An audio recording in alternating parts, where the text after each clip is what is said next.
This is part 2 of the lecture on William Wordsworth.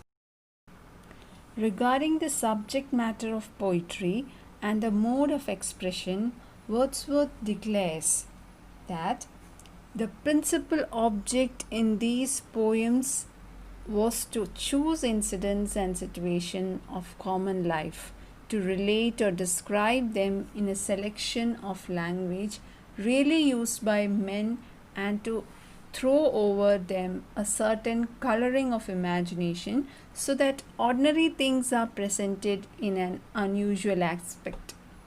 He goes on to say that humble and rustic life was generally chosen because in that condition the essential passions of the heart find a better soil in which they can attain their maturity, are less under restraint, and speak a plainer and more emphatic language. So, about the subject matter of Wordsworth, we can say that the poet's aim has been to choose incidents and situations from common life and to relate them in a selection of language really used by men.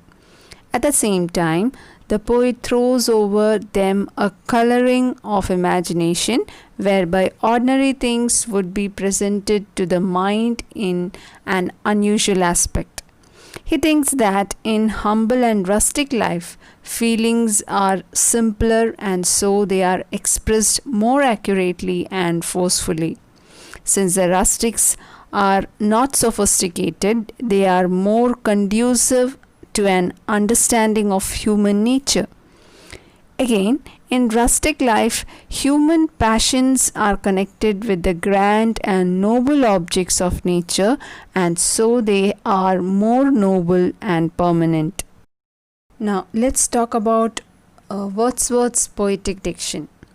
Wordsworth claims that his poems are a revolt against the artificial poetic diction popular in the age.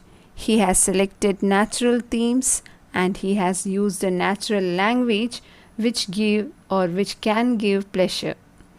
He has used the language of rustics because they speak a plainer and more emphatic language.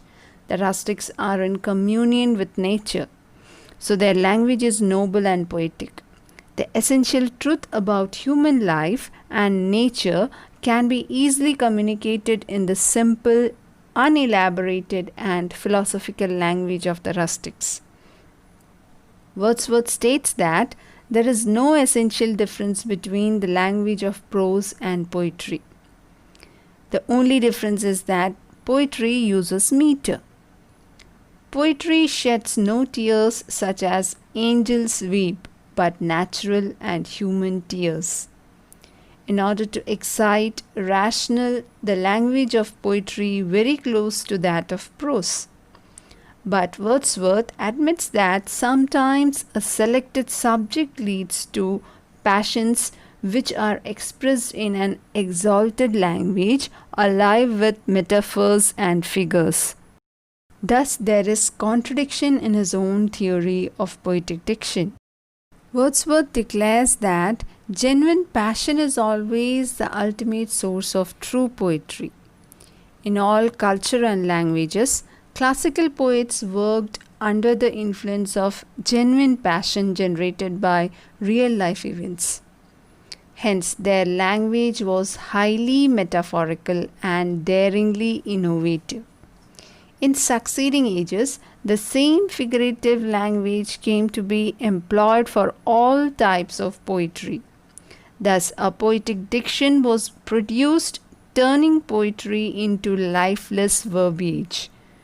So, Wordsworth argues that a conscious effect is required to take the language of poetry back to the real language of men. That is what lyrical ballads has attempted to do. In Biographia Literaria, Coleridge points out the illogical and self-contradictory statements in the preface. Some of the poems of Wordsworth are noted for their uncommon experiences expressed in a subtle and sophisticated language. For example, Tintern Abbey. Now let's talk about Wordsworth's Poetic Creation. Wordsworth speaks about the process of poetic creation. A poet is a man speaking to men, but his poetry is forged by a specially gifted consciousness. The poet is a person endowed with more likely sensibility, more comprehensive soul. Therefore, he has a keener, subtler perception of objects, incidents, or characters which radiates powerful emotions in his mind. This is followed by a period of contemplation or tranquility.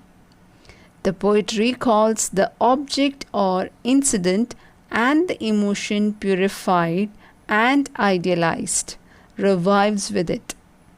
Then follows poetic composition. It evokes in the reader the original emotions of the poet. In this lecture, we talked about the subject matter, poetic diction and poetic creation given by Wordsworth. Do the given exercise and submit on time. Thank you.